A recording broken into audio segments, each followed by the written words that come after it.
the Skull and Bones Secret Society was originally called the Brotherhood of Death. George Bush Jr., his father George H.W. Bush, and his grandfather Prescott Bush have all been initiated into this macabre fraternity, which was established in 1832 at Yale University by William Huntington Russell, whose family were America's biggest opium smugglers. George W. Bush was initiated into the Skull and Bones Brotherhood of Death in 1968. The ceremony took place at the Society's headquarters, which is a stone building with almost no windows. This mausoleum-type building is known as the Tomb. There is a small enclosed courtyard and a museum of artifacts held sacred by the Society's members, which are all called Bonesmen, regardless if they are male or female. Many of the artifacts inside the Skull and Bones headquarters have been stolen by its members. To prove their devotion to the Brotherhood of Death, Bonesmen have robbed graves, bringing human skulls and skeletons back to their tomb and placing them in glass display cabinets. For nearly 40 years, George W. Bush has been an active member of this most bloodthirsty occult secret society. His allegiance is primarily to his fellow Bonesmen, not the American people. In order to prove his devotion to the Skull and Bones, Prescott Bush, grandfather of George W. Bush, savagely desecrated the grave of Apache Indian chief Geronimo. Prescott Bush robbed Geronimo's grave and had Geronimo's skull placed in a display case alongside the Order's other treasured possessions, which include silver tableware from Hitler's Eagle's Nest headquarters in Nazi-occupied Austria. Welcome to the satanically inspired secret world of the Skull and Bones Brotherhood of Death. The Skull and Bones headquarters is on the campus of Yale University. Yale is home to several other lesser secret societies, including the Scroll and Key. Alexandra Robbins is an American journalist who has written a book about the Skull and Bones called Secrets of the Tomb. In her book, she traces the origins of this cult, which was funded from profits of the Russell Company in the early 1800s.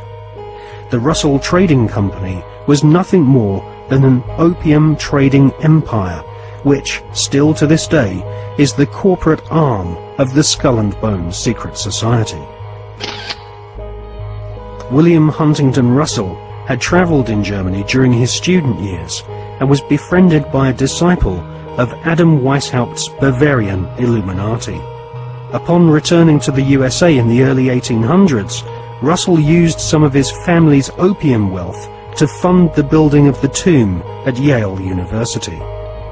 Russell initiated several of his fellow classmates, including Alphonso Taft, who would go on to become the Secretary of War and Ambassador to Russia. Alphonso Taft's son became President of the United States, and so a time-honored tradition of hereditary membership of the Skull and Bones Brotherhood of Death was begun. We see this tradition continued to this day, with senior Bonesmen encouraging young initiates to marry into each other's families, their sons and daughters following in their parents' footsteps and becoming disciples of this most unholy of orders. What people were going to see is going to make their hair curl.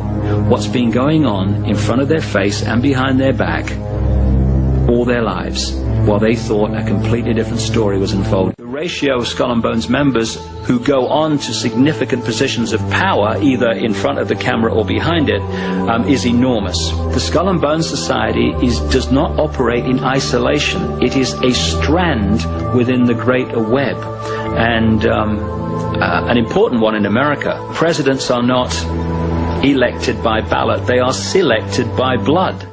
You were both in Skull and Bones, the secret society. It's so secret we can't talk about it. What does that mean for America? The conspiracy theorists are going to go I'm wild. sure they are. I don't know. I haven't seen the web. Number 322. First of all, he's not the nominee, and look, I look Are forward. you prepared to lose? No, I'm not going to lose. You both were members of Skull and Bones, a secret society at Yale. What does that tell us? Not much, because it's a secret. Is there a secret handshake? Is there a secret code? I wish there were something secret I could manifest. 322, secret number? There are all kinds of secrets, Tim, but one thing is not a secret. I disagree with this president's direction.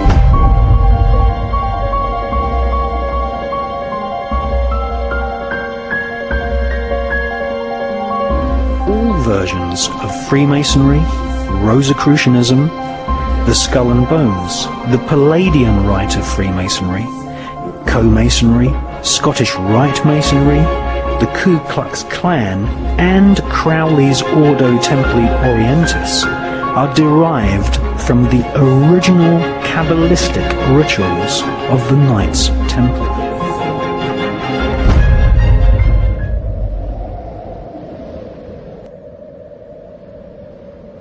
I believe America is ready for a new beginning. The new Prime Minister of India is, no.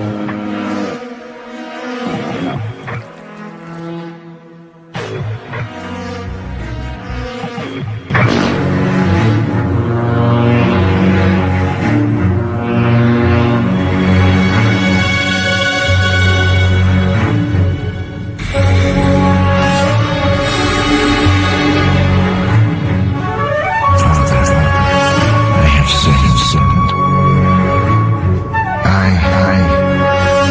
I have killed many people. For money.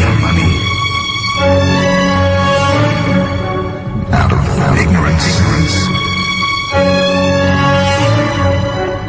Out of evil. Out of hatred.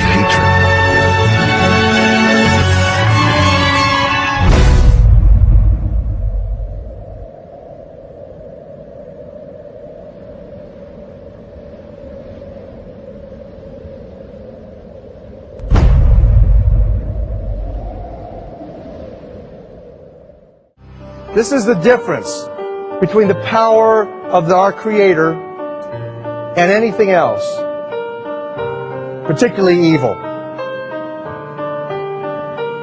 That you can go into a pitch black room full of evil, full of darkness, and light a little candle, and instantly that darkness flees. But you can't do the opposite. You can't go into a well-lit room full of truth and wisdom and righteousness and joy and health and harmony with the universal power. And you can't take any amount of darkness and go into that well-lit room and have any effect whatsoever. That is the metaphor which I frequently think of when I think that I'm not empowered. It is the greatest lesson for me, and I think for everybody else, to know that we're on the winning side and that we win in the end.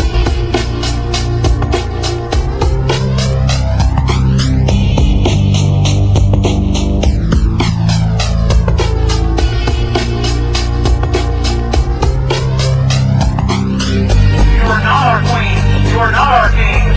You are not our gods. We do not belong to you. We are not your slaves. We stand as free humans have stood from the beginning of time against the strong men, against the thugs, against the bullies. We will defeat your mortal government.